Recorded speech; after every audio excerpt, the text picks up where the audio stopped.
significa um exercício de imaginação, ok? Por isso que são figuras de pensamento, porque elas exigem um exercício de imaginação para que se possa compreender o sentido que quer ser passado, que quer ser produzido, ok? Eu vou compartilhar a minha tela com vocês para que vocês possam aí acompanhar o PowerPoint. Esse PowerPoint que eu vou abrir, ele também já está lá no AVA,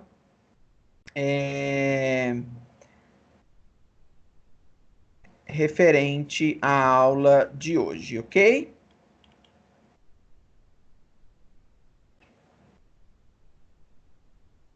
Ok. Beleza. Deixa eu só abrir aqui e eu já compartilho com vocês.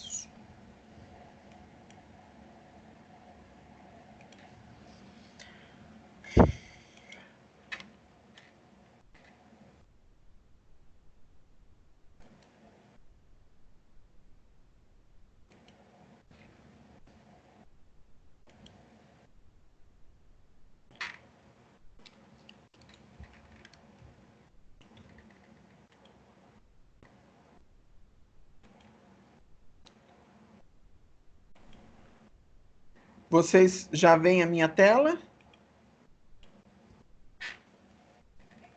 Sim. Sim. Sim. Ótimo, ótimo, ótimo, ótimo.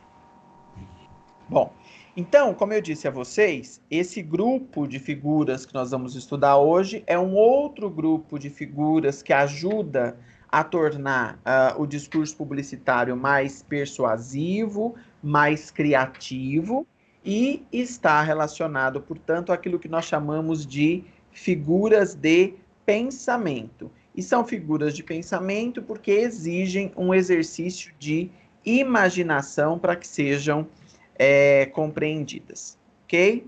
Bom, entre as figuras de pensamento, olha lá, a primeira delas é o eufemismo. O que é uma figura conhecida como eufemismo? O eufemismo é a troca de uma palavra pela outra para minimizar algo que ou se tem algum receio de dizer, ou pode ser considerado algo muito chocante, muito marcante, tá? Então, eu tento encontrar uma forma de suavizar uma expressão. Então, por exemplo, geralmente, produtos relacionados ou que têm alguma relação com o intestino, como é o caso do Activia, certo? Utilizam bastante o eufemismo.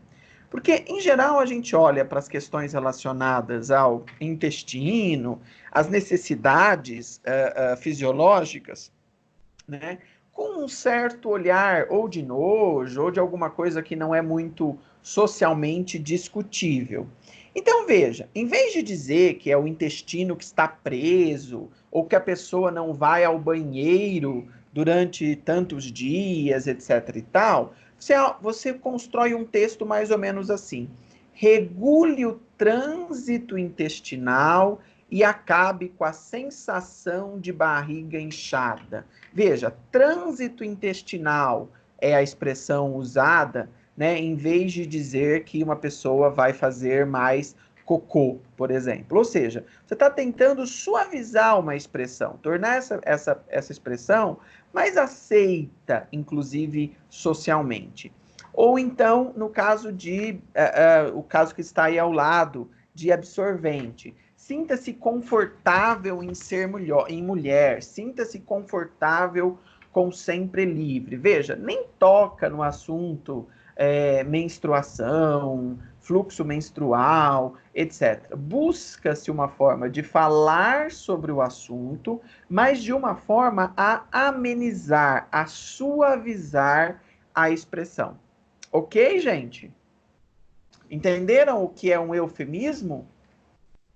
Sim. Sim. Ótimo. Bom, uma outra figura de pensamento que nós temos é a figura conhecida como prosopopeia ou personificação.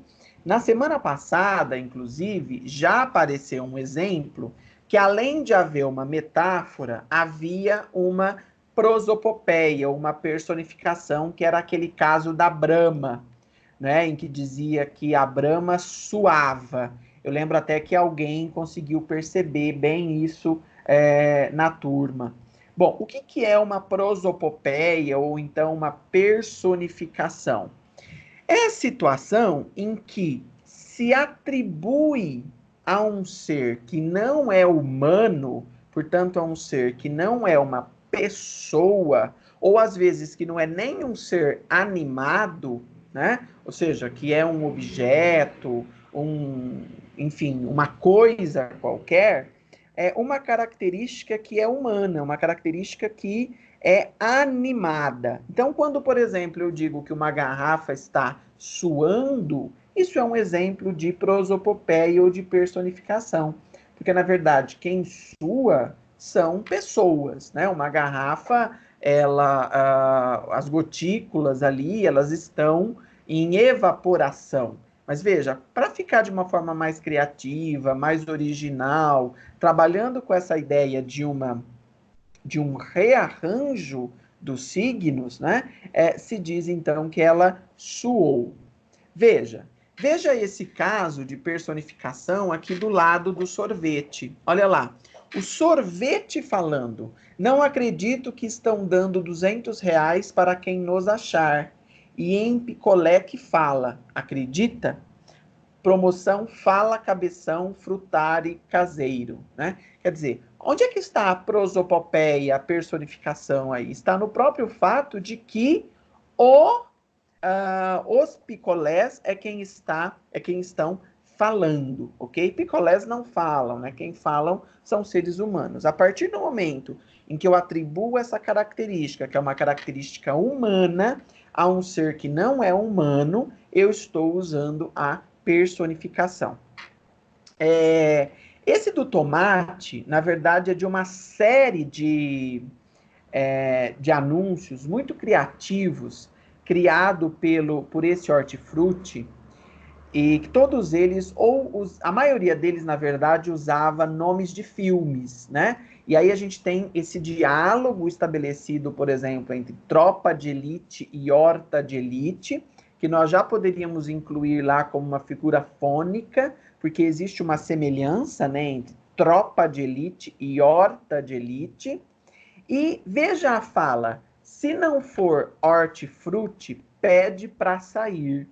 Como se fosse uma fala que estivesse sendo dita por um tomate, né? Um tomate que está ali incorporado o personagem do filme, que é o Capitão Nascimento. Veja, um tomate não fala, um tomate não se comunica.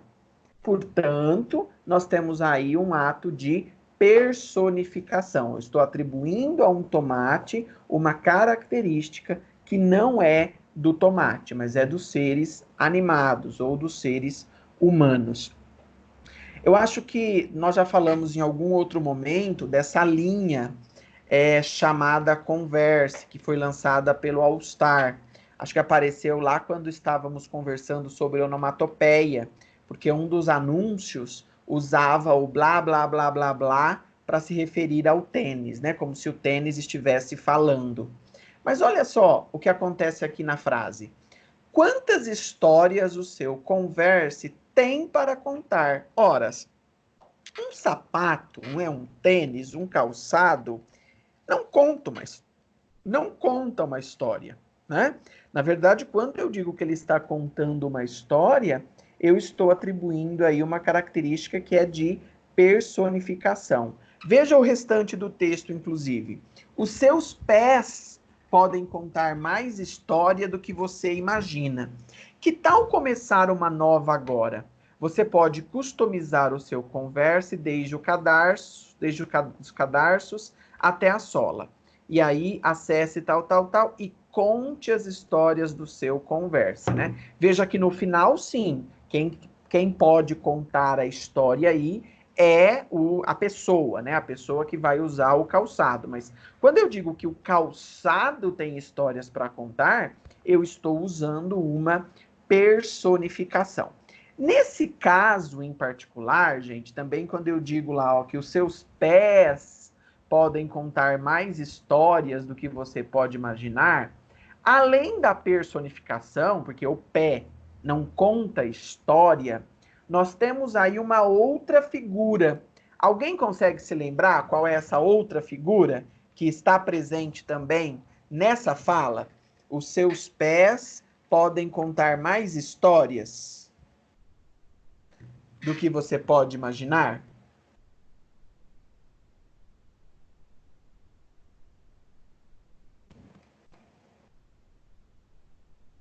Alguém se arrisca? Metáfora? Não metáfora exatamente, mas o que a gente teria aí é uma metonímia. Sabe por quê? Quem conta a história, pessoal, não é o pé, mas quem está usando o calçado, ou seja, o dono do pé. Entre o pé e aquele que conta a história, existe uma relação lógica. Lembra que uma das principais características da metonímia é justamente a parte pelo todo, ou o todo pela parte? Né? Então, eu estou dizendo que uma pessoa conta a história. Só que em vez de dizer que é uma pessoa que conta a história, eu estou dizendo que são os pés que contam uma história, né? Há até uma fala que é bastante usual no dia a dia, que a gente fala assim, sei lá, quando tem uma peça, ou uma casa, ou um lugar que já acompanhou muitas histórias da nossa vida, a gente tende a dizer assim, nossa, se essa casa falasse, se esse carro falasse, quantas coisas ele não poderia contar, né, que já aconteceram, que eu já vivi. Ou seja, nós estamos usando aí um elemento também que não só é de personificação, como também de metonímia. Porque ao mesmo tempo que eu estou dizendo que o carro é que vai contar a história, ou que a casa vai contar a história, na verdade, quem tem a história para contar é a pessoa que usa aquele carro, ou a pessoa que vive naquela casa. Ok? Compreendemos a ideia de personificação, a ideia de prosopopeia. Personificação e prosopopeia são as mesmas coisas, evidentemente, mas uma outra coisa que eu quero chamar a atenção de vocês, e aí nesse exemplo do converse aparece muito nitidamente, é que um anúncio, né, ele não precisa ter, ou um trecho, uma frase que seja um slogan, um moto, não precisa ter apenas uma figura de linguagem, mas às vezes uma mesma frase vai ter 2, 3, enfim, 4 figuras de linguagem juntas, ok? Vamos agora para uma outra figura que é a hipérbole. Essa é bem fácil e eu tenho quase certeza que boa parte de vocês ou já estudou isso, embora quando tenham estudado, provavelmente tenham estudado em textos literários, né? Não em textos publicitários. Mas a hipérbole, tudo que é hiper é grande. Então, quando eu digo hipermercado, né? Hipermercado é um supermercado grande. Hipérbole também tem o sentido daquilo que é aumentado, aquilo que é exagerado. Então, vejam só, vamos começar por essa central, né? Essa central aí da cenoura. É um anúncio, uma publicidade de uma faca, certo? Veja o elemento hiperbólico, a hipérbole, como uma figura de linguagem, né? A faca é tão forte, a faca é tão afiada, que ela não corta só o legume, ela corta até a tábua. Mas veja, isso só existe, gente, se eu fizer um exercício de imaginação. Não dá para conceber uma faca, né? Ainda mais uma faca de uso caseiro, como é o caso dessa daí, que vai cortar uma tábua de madeira. Então é só para enfatizar é só para enfatizar o quanto essa faca é afiada, o quanto ela é boa, existe esse exagero. E veja que interessante, não só nessa, mas nos três casos, nos três anúncios que aparecem nessa página, depois já já eu vou falar dos outros dois, a figura não tem palavra, né? Ou seja, é bem aquilo que a gente falava agora há pouco. Muitas vezes a figura ela é apenas de linguagem, ela não é de língua, né? Não existe nenhum texto escrito. No caso aí, só existe só existem algumas informações complementares, ou no caso dessa do gel estimulante que está à esquerda, um pequeno slogan também. Vocês têm ideia do que seja essa que está mais ao alto do cabelo? O que está sendo anunciado ali? É uma publicidade de quê? Alguém tem ideia?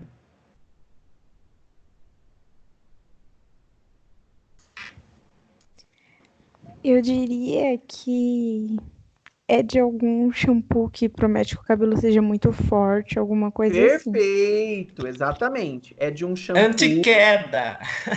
É de um shampoo, não sei se anti-queda exatamente, mas com certeza de um shampoo, né, que o que ele quer demonstrar, ele quer te convencer em dizendo assim, olha como esse shampoo fortalece o cabelo, fortalece os fios, né? A pessoa tá se segurando ali de cair em um penhasco, segurando no cabelo de uma outra. Quer dizer, muito provavelmente não, com certeza, essa cena, ela não é possível do ponto de vista referencial, do ponto de vista literal. Ela só é possível do ponto de vista literário, ou do ponto de vista figurativo, ou então conotativo, caracterizando esse exagero que é próprio da figura hipérbole, ok?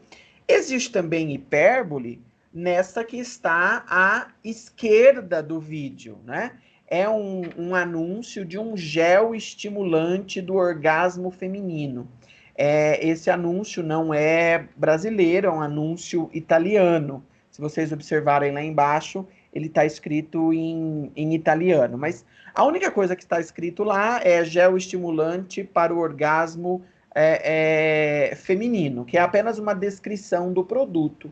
No entanto, veja onde é que está a hipérbole, né? A hipérbole está nessa sensação desmedida, nessa representação exagerada do prazer, que é capaz ali de até arranhar essa mesa de cabeceira, ok? Tamanho o prazer. Perceberam? Então, existe sempre na hipérbole, o que caracteriza a hipérbole é o exagero, né? Um exagero que visa também a convencer. Tudo bem, gente, na hipérbole? Alguma dúvida? Sim, tudo certo. Então tá bom. E uma outra figura é a antítese. Essa provavelmente, acho que as figuras de hoje, elas são mais comuns, assim, né? Vocês têm mais afinidade, já devem ter estudado em outros momentos, embora, como eu tenho dito, geralmente quando se estuda isso lá no colégio, se estuda não numa perspectiva de usar como estratégia publicitária, mas como estratégia para análise de textos literários, né? A antítese, é uma antitese. Antítese, portanto, é aquela ideia de oposição, né? Em que palavras ou sentidos ou significados opostos são colocados um do lado do outro, um próximo ao outro para produzir sentido. Veja ali, Superpão, grandes marcas, pequenos preços. Né? Veja a oposição, é um anúncio de um supermercado entre grande e pequeno. Ok? Grande e pequeno são ideias opostas, portanto, constituem o que nós chamamos de uma antítese. Olha lá o da Hellmann's. Economize nas calorias, exagere no sabor. Economize e exagere, né? São duas ideias opostas. Ou esse de baixo, que, diferente dos dois anteriores, né, o de baixo aí não é uma publicidade, mas é uma propaganda, porque ela não está focada em um produto ou em um serviço, mas ela quer difundir uma ideia, né? Que é, no caso, a importância da propaganda. Olha lá. Até Professor, podemos... Oi? desculpa atrapalhar, mas só rapidinho, só uma Claro. dúvida. Diga lá. Qual é a diferença, a grande diferença entre antítese e paradoxo? Porque que eu me Já já lembre, seja, tá, então depois você explica melhor.